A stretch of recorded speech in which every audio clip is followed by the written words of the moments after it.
Income tax sales tax practitioners association మరియు GST practitioners association Maharashtra వీరి సంయుక్తంలో గుజరాతీ మిత్ర మండలి సభాగృహంలో పరిసంవాదం జరిగింది.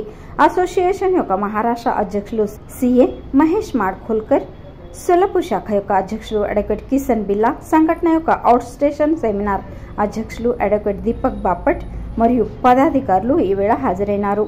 అవుట్ స్టేషన్ సెమినార్ అధ్యక్షులు అడ్వకేట్ దీపక్ బాపట్ వీరు మాట్లాడుతూ రాష్ట్రంలోని ప్రతి ఒక్క గ్రామంలో ప్రాక్టీస్ చేసే సదస్సులకు పరిసంవాదంలో నుండి అప్డేట్ ఇచ్చే కార్యం చేస్తూ ఉందని చెప్పారు. సోలాపూర్ శాఖ యొక్క అధ్యక్షులు అడ్వకేట్ కిషన్ బిల్లా వీరు తమ యొక్క ప్రాస్తావికంలో శాఖ యొక్క కార్యాల వివరణ అందించారు.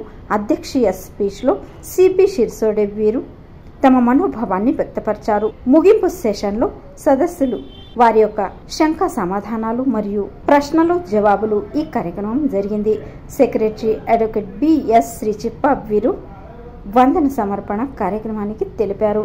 ఈ కార్యక్రమం కోసం అసోసియేషన్ యొక్క పదాధికారులు advocate Kamlesh Nagar, advocate Sanjeev Kolshirsargi, advocate Vinayak Nagarkar, advocate Akshay Andore, advocate Rudramani Hiremath, advocate Mohsin Durukkar, advocate Ujwal Samleti, advocate Rafiq Shaikh వీరు చొరవ తీసుకున్నారు.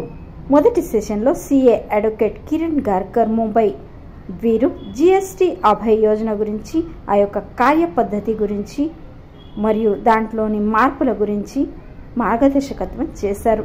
ముగింపు సెషన్లో అడ్వకేట్ ఎంపీ కొరుల్కర్ వీరు తమ మనోభావాన్ని వ్యక్తపరిచారు. ఆ తర్వాత సిఏ శంతను బాగ్వే ముంబై వీరు బిల్డర్లకు అంటే జీఎస్టీ పన్ను మరియు ఆ యొక్క విషయాలు ఈ గురించి రెండవ సెషన్లో తమ విచారాలను తెలియజేశారు.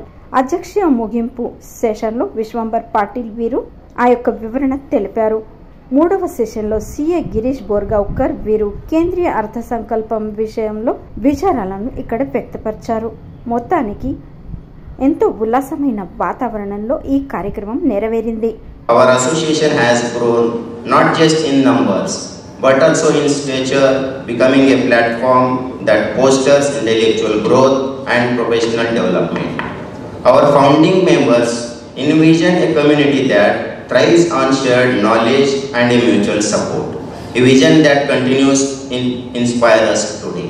Sales return याच्यावरचा येणारा टॅक्स विशेषतः सीझनल बिझनेस ज्या ठिकाणी चालतो त्या ठिकाणी जर सेल पूर्वी झालाय जेव्हा सीझन चालू होता आणि गुड्स रिटर्न आज झाले आणि त्यामुळे निगेटिव्ह फिगर येते आणि 3B मध्ये निगेटिव्ह फिगर दाखवायची सोय नाही. या सारख्या अनेक कारणामुळे सेल्स रिटर्नचा टॅक्स दाखवायचा कसा, तो टॅक्स कमी कसा करायचा, तर ITC जास्ती दाखवा.